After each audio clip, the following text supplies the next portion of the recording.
doctora.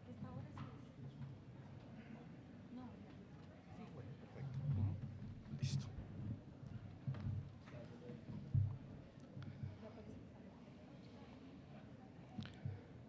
Se les recuerda que durante el desarrollo de las conferencias está prohibido pasear por los respectivos pasillos del auditorio.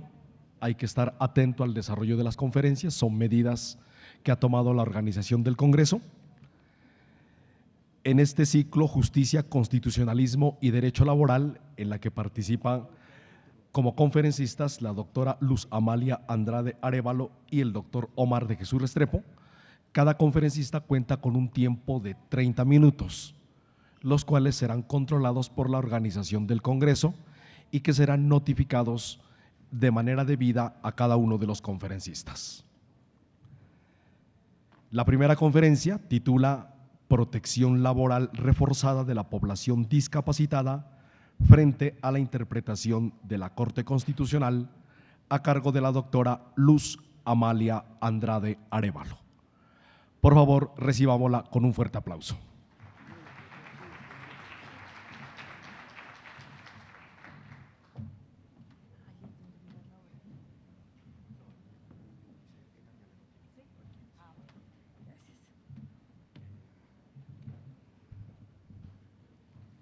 Está muy alto ese micrófono.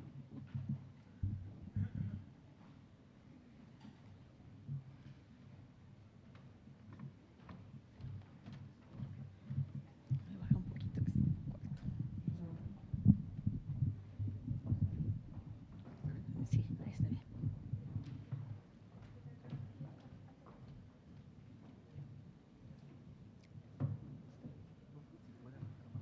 ¿Cómo?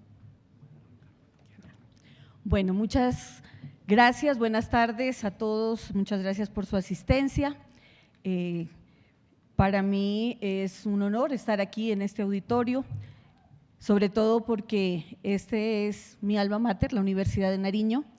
Agradezco muy especialmente al doctor Leonardo Enríquez, decano de la Facultad de Derecho, al doctor Omar Cárdenas, director del CIESJU, y un agradecimiento muy especial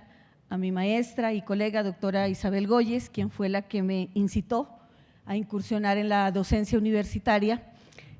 como parte del desarrollo de mi vida profesional, en la cual llevo unos pocos años, pero que me han permitido tener una experiencia muy enriquecedora con los estudiantes del pregrado y del posgrado de la Universidad de Nariño.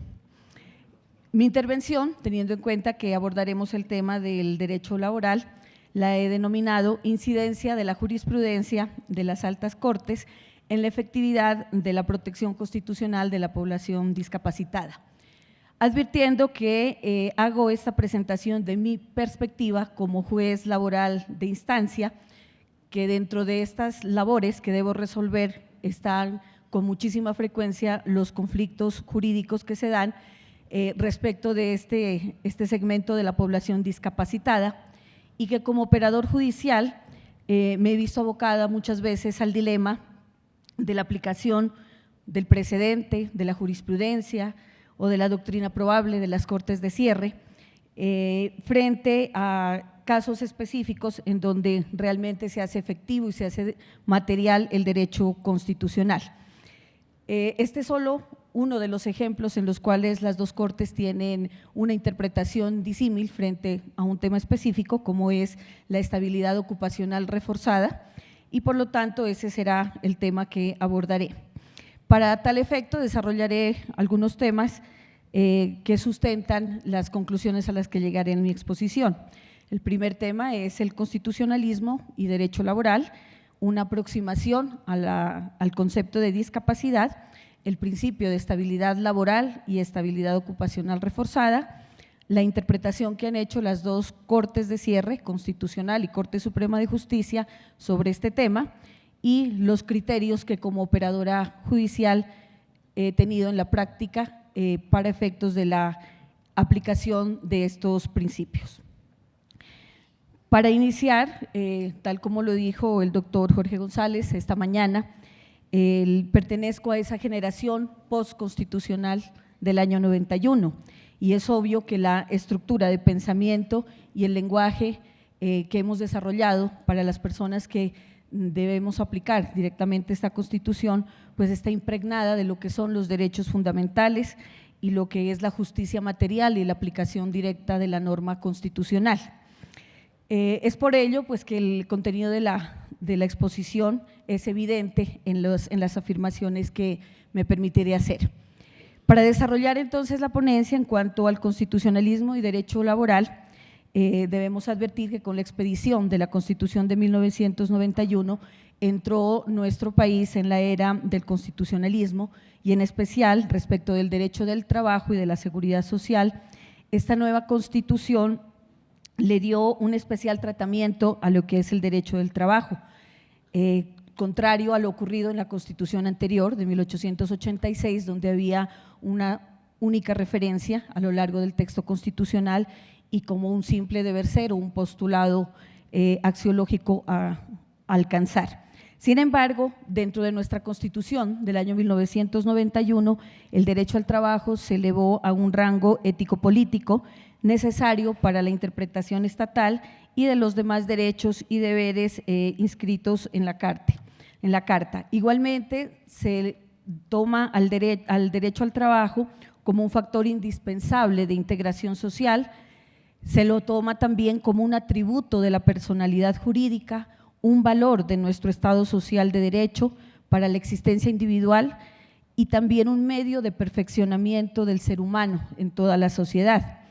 Además, es el trabajo como una interpretación constitucional que hacemos del mismo, lo tenemos como una manifestación de la libertad del hombre y por lo tanto es un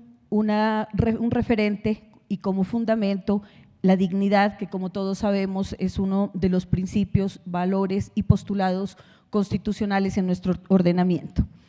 Este cambio de concepción política es un gran avance para lo que es el derecho laboral, ya que nuestra Constitución, como sabemos, a partir del 1991, no se quedó en un mero postulado programático, sino que lo hemos interpretado como una norma constitucional con fuerza imperativa y a través del artículo 2 es obviamente donde se establece que esta Constitución lo que busca es la justicia material al hablar de la efectividad de los derechos.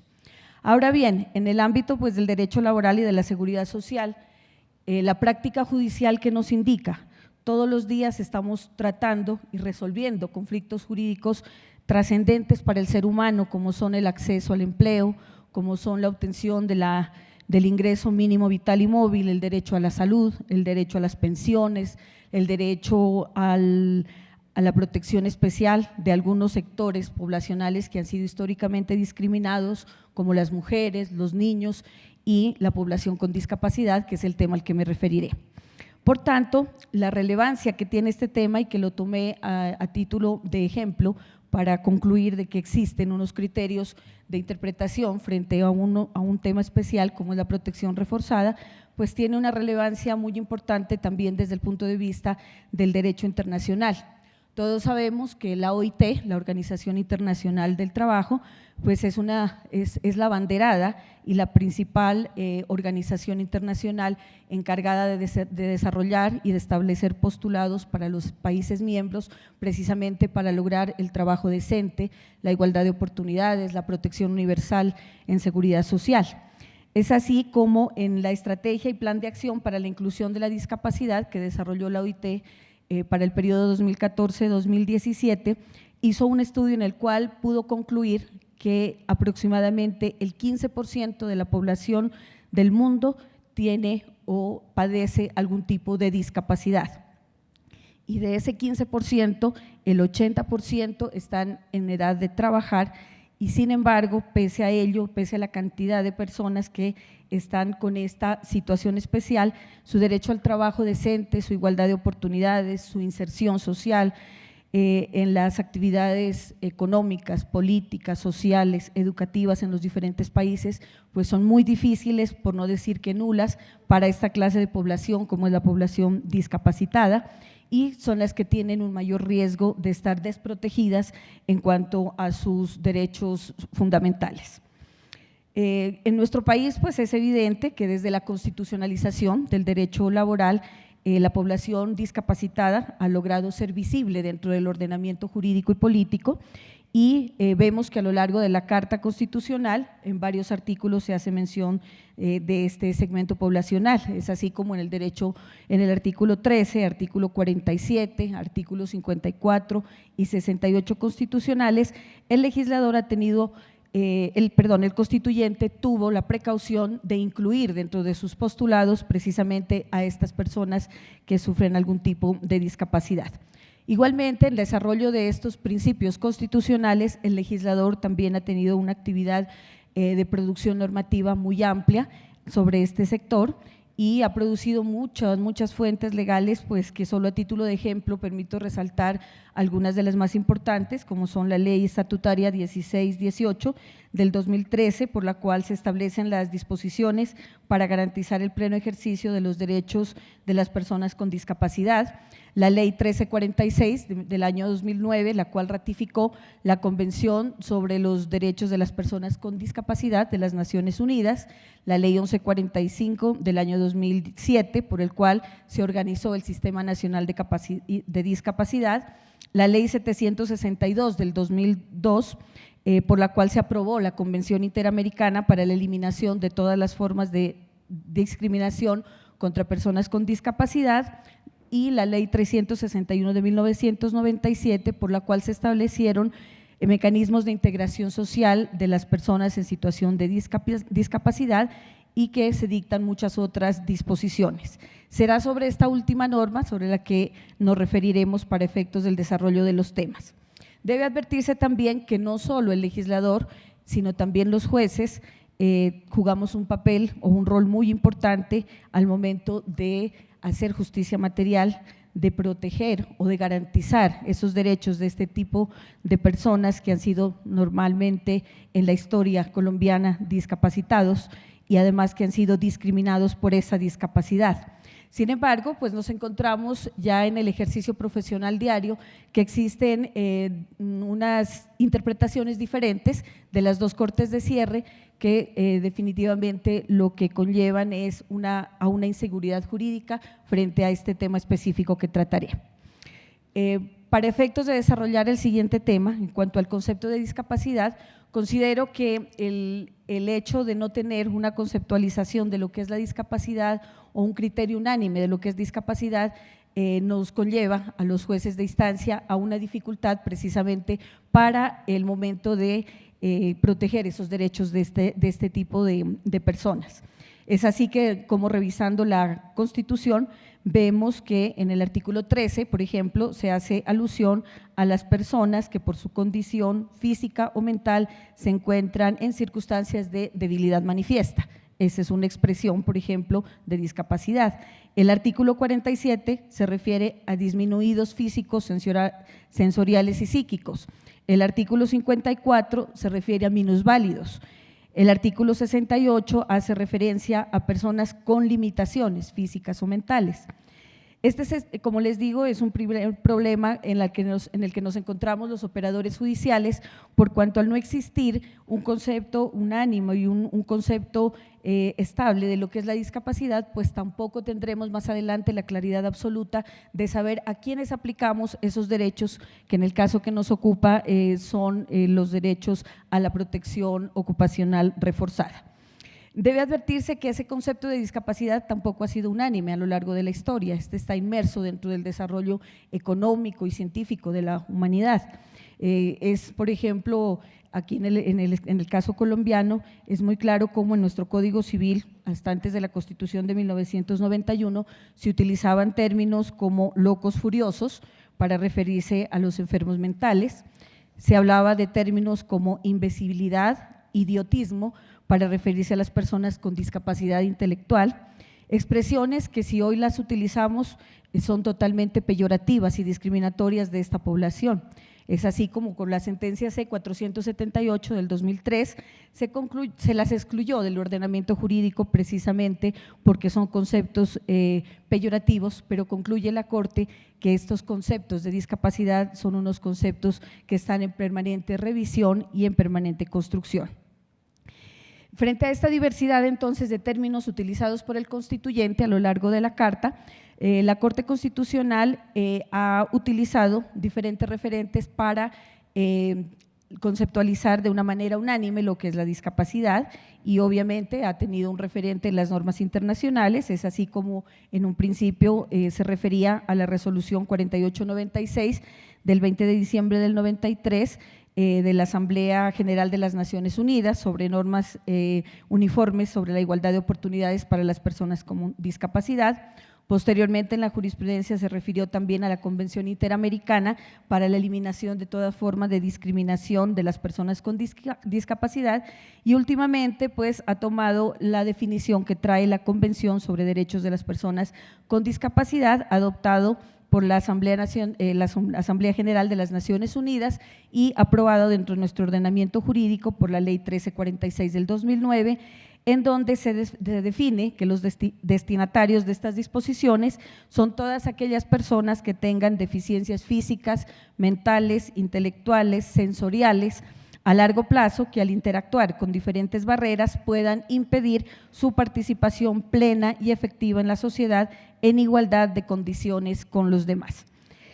Pese a estos referentes, pues la Corte Constitucional, como les he indicado, concluye que el concepto de discapacidad es un proceso, ha tenido un proceso de consolidación lento y difícil y que sigue en una permanente construcción y por ello la Corte Constitucional en sus diferentes sentencias ha acogido una interpretación amplia de los términos limitación y discapacidad, entendiéndola como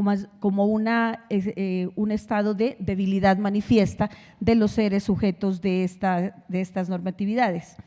¿Y por qué toma esta expresión de debilidad manifiesta? Porque con esta expresión lo que se pretende es garantizar precisamente la dignidad y la igualdad de las personas con cualquier tipo de limitación o discapacidad. Es decir, que es una interpretación amplia de lo que significa la discapacidad para efectos de ¿qué? De que sus derechos fundamentales sean garantizados plenamente para lograr precisamente esos objetivos del constituyente, como son la integración social, la participación en la vida laboral, educativa, cultural, deportiva, en los proyectos económicos, políticos, etcétera. Debemos continuar entonces con lo que entendemos por el término de principio de estabilidad laboral, pues todos los que hemos estudiado un poco el tema del derecho laboral, sabemos que desde el punto de vista constitucional, el artículo 53 de la Carta establece como uno de los principios mínimos en las relaciones laborales la estabilidad en el empleo, la cual se traduce en el cumplimiento estricto de las obligaciones contractuales acordadas entre el trabajador y el empleador y que básicamente consiste en el derecho que tenemos todos los trabajadores, independientemente de que tengamos un contrato laboral o que sea una relación informal, a gozar de una certeza mínima de que no será finalizada esa relación productiva de manera abrupta y sorpresiva y que no estemos expuestos obviamente a perder la fuente de nuestros ingresos que para las personas asalariadas pues constituye precisamente nuestra fuerza laboral. Obviamente que el mismo legislador no establece una protección absoluta de la estabilidad en el empleo ni en las actividades laborales, establece existen unas normas laborales que permiten la terminación de esas relaciones cuando se den esas justas causas que están debidamente reguladas en la legislación laboral.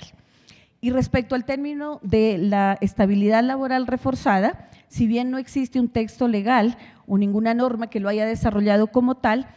sí ha tenido un amplio desarrollo jurisprudencial a lo largo de las manifestaciones de la Corte Constitucional y como desarrollo, como ya se indicó, de principios y de valores como los consagrados en el preámbulo, en el artículo primero, artículo segundo, artículo 13, 25, etcétera, de la Constitución Nacional.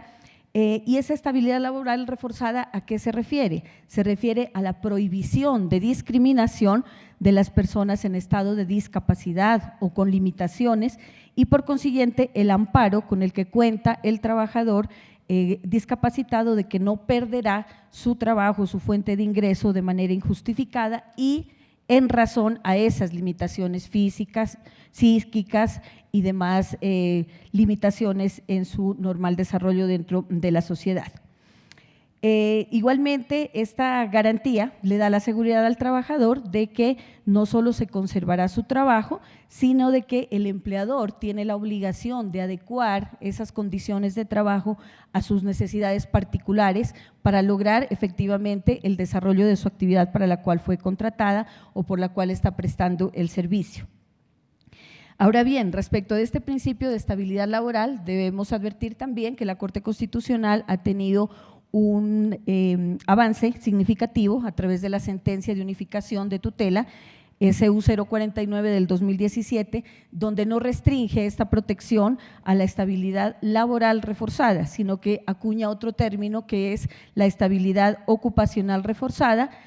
significando ello que esta garantía de protección, de estabilidad en el trabajo, debe aplicarse a todas las alternativas productivas en donde haya prestación personal del servicio, incluyendo contratos de prestación de servicios de carácter administrativo, contratos de aprendizaje y cualquier otra modalidad de vinculación que implique la prestación de servicios personales y obviamente que no se limita únicamente al contrato laboral. Ahora bien, en cuanto al tema relacionado sobre la interpretación que han hecho las dos cortes respecto de la protección laboral hoy ocupacional reforzada, pues debemos advertir que la Ley 361 de 1997, en la cual se establecieron mecanismos de integración social de las personas con discapacidad, en su artículo primero hace referencia a que los principios que inspiran la norma son todas las normas constitucionales a las que ya me he referido. Sin embargo, cuando desarrolla ese postulado, establece que la Constitución Nacional reconoce, en consideración a la dignidad que le es propia a las personas en situación de discapacidad, en sus derechos fundamentales, económicos, sociales y culturales, para su completa realización y su total integración social, a las personas en situación de discapacidad, y ahí resalto, severa y profunda. ¿Qué quiere decir? Que este término indica que estaría restringiéndose de alguna manera esa protección reforzada laboral a las personas que padezcan una discapacidad en esas condiciones. Y ahí es donde viene el meollo del asunto, en tanto que la Corte Constitucional considera que desde el término utilizado para la interpretación hace referencia a una protección amplia de las personas en debilidad manifiesta y de las personas que tienen cualquier clase de limitación, porque podemos decir que todos los que estamos aquí en alguna u otra manera y en algún otro grado tenemos algún tipo de limitación en la vista. Yo veo muchas personas con gafas, por ejemplo, personas que usan audífonos, que no son discapacidades absolutas, pero que tenemos ciertas limitaciones. La Corte Constitucional, entonces, a través de la sentencia 824 del 2011, estudió la constitucionalidad de estas expresiones de discapacidad severa y discapacidad profunda, refiriéndose a que no hay vulneración al derecho a la igualdad y que no hay discriminación, por cuanto al referirse en estos términos, en los principios de esta ley de 1997, pues está no únicamente visibilizando que cualquier tipo de limitación física o sensorial o psíquica hace que la persona esté inmersa en estas condiciones de severidad y de profundidad. Es por ello entonces que la Corte Constitucional, cuando hace referencia a la protección de la ocupación laboral reforzada, protege a todas las personas por cualquier tipo de limitación, no necesariamente a las que hayan sido calificadas con una pérdida de capacidad laboral por los medios técnicos y científicos que se exigen para otros escenarios, como sería el reconocimiento de la pensión de invalidez, por ejemplo. Ahora bien, con esta argumentación, ¿a qué nos vemos abocados los jueces? ¿A quién aplicamos esa protección laboral reforzada? La Corte Constitucional dice que es a todas las personas con cualquier tipo de limitación y en cualquier grado, en tanto que la Corte Suprema de Justicia pues tiene una línea jurisprudencial constante recogida en varias de sus sentencias, pero una de las más recientes en la sentencia SL 285 del 2018, del 14 de marzo de este año, en donde recoge varios criterios de sentencias desde el año 2008, 2009, 2012, 2016 y 2017, en las cuales concluye dentro de su ratio decidente que no toda discapacidad goza de la protección de la estabilidad contenida en el artículo 26 de la Ley 361, pues en concordancia con los artículos 1 y 5 de la misma norma, se deduce que gozan de esa protección solo un tipo de personas, como son las que se encuentran en algunas hipótesis, como es que tengan un grado significativo de discapacidad. Ese grado significativo de discapacidad, pues también al interpretar el operador jurídico, nos queda muy difícil saber cuál es el grado significativo. Y como la expresión de discapacidad severa y profunda no fue declarada inexequible, la Corte Suprema de Justicia pues concluye que debemos recurrir a las herramientas legales que tenemos para esa clasificación de discapacidad severa y profunda, entendiéndola como aquella limitación moderada, es decir, cuando hay una pérdida de capacidad laboral entre el 15 y el 25%, o una limitación severa, cuando se tiene una pérdida de capacidad superior al 25% e inferior al 50%, y una pérdida de capacidad profunda cuando se habla de la minusvalía, es decir, cuando se habla del 50%. ¿Qué quiere decir ello en términos prácticos y generales? Todas aquellas personas que tengan una discapacidad con una calificación inferior al 15%, pues no tienen protección en cuanto a la estabilidad laboral reforzada. ¿Qué sucede en esto? Entonces, al operador jurídico le queda muy difícil establecer, a ver cómo hacemos para, en el caso concreto, no ir a vulnerar precisamente sus derechos fundamentales. Es que una persona que tenga el 14% de limitación también tiene limitaciones en el desarrollo de su actividad laboral normal.